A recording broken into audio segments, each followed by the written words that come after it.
ABD merkezi New York Times gazetesi işgalci Çin'in 1964'te ilk nükleer testini yaptığı işgal altındaki Doğu Türkistan'daki Gobi Çölü'nün Lop Nur test alanında son yıllarda yaptığı çalışmalarla nükleer testleri hızlandırdığını söyledi.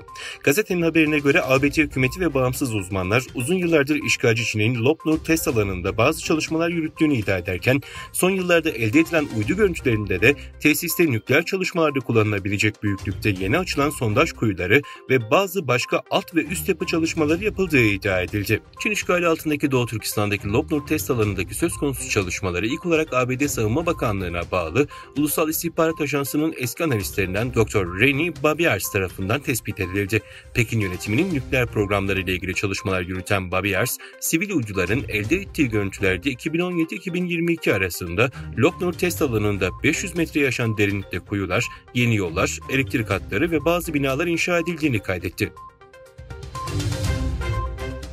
Çin hükümetinin insan hakları ihlallerine karşı daha güçlü ve daha pratik önlemler talep edilirken Amerika Birleşik Devletleri Senatosu üyeleri Gary Peters ve Luminis'in ortaklaşa sunduğu insan hakları ihlallerine karşı yasa tasarısı 20 Aralık'ta kabul edildi. Senatörlerin resmi internet sitelerinde yer alan bilgilere göre tasarı Amerikan iş sektörünü hedef alacak şekilde tasarlandı. Aynı zamanda ABD Ticaret Bakanlığı'nın iş sektörüne iş nesnelerinin seçiminde rehberlik etmesi için bir kaynak görevi de görüyor. Tasarıda Amerikan iş sektörünün ihraç ettiği malların bir kısmının doğrudan Çin'in Uygurları katledilmesinde kullanıldığı, diğer kısmının ise zorla çalıştırma ve insan hakları ihlallerine karıştığı belirtiliyor. Taslak yasalaşırsa işletmelerin Çin'e bu tür ihracatları yasal olarak yasaklanacak. Uygur İnsan Hakları Projesi Direktörü Ömer Kanat bu tasarıyı memnuniyetle karşıladığını ifade etti. Cumhurbaşkanlığı Diyanet İşleri Başkanlığı tarafından Türkiye genelinde 81 ildeki müftülüklere yazılı bildirim yayınlanarak bütün camilerde cuma günleri ikinci hutbeden sonra okunacak Türkçe duada bir sonraki talimata kadar Doğu Türkistan ve Gazze'ye yer verilmesi konusunda talimat verildi. Kazakistan'ın doğusunda ülke içine bağlayacak yeni demiryolu hattının inşa töreni yapıldı. Kazakistan Başbakanlığı basın ofisinden yapılan açıklamaya göre ülkenin doğusundaki Abay eyaletinden 272 kilometre uzunluğundaki Bahtı-Ayagöz demiryolu hattının inşasına başlandı.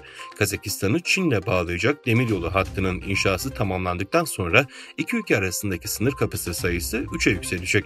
Çin'le Kazakistan arasındaki tüm sınır kapıları Doğu Türkistan'dan geçiyor. ABD Genelkurmay Başkanı Çinli mevkidaşıyla video konferans yöntemiyle görüştü. Görüşme Temsilciler Meclisi eski başkanı Pelosi'nin Tayvan ziyareti nedeniyle askeri diyaloğun kesildiği Ağustos 2022'den bu yana iki ülke orduları arasında ilk üst düzey temas oldu. Gazze'deki Sağlık Bakanlığı İsrail'in 7 Ekim'den bu yana düzenlediği saldırılarda ölenlerin sayısının 20.057'ye yükseldiğini, 53.320 kişinin yaralandığını açıkladı. İsrail'in Gazze şeridine saldırılarında en az 8.000'i çocuk, 6.200'ü kadın olmak üzere 20.000'den fazla Filistinli öldürüldü. 53.320 kişi de yaralandı. Enkaz altında binlerce ölü olduğu bildirilirken halkın sığındığı hastane ve eğitim kurumları hedef alınarak sivil altyapı tahrip ediliyor.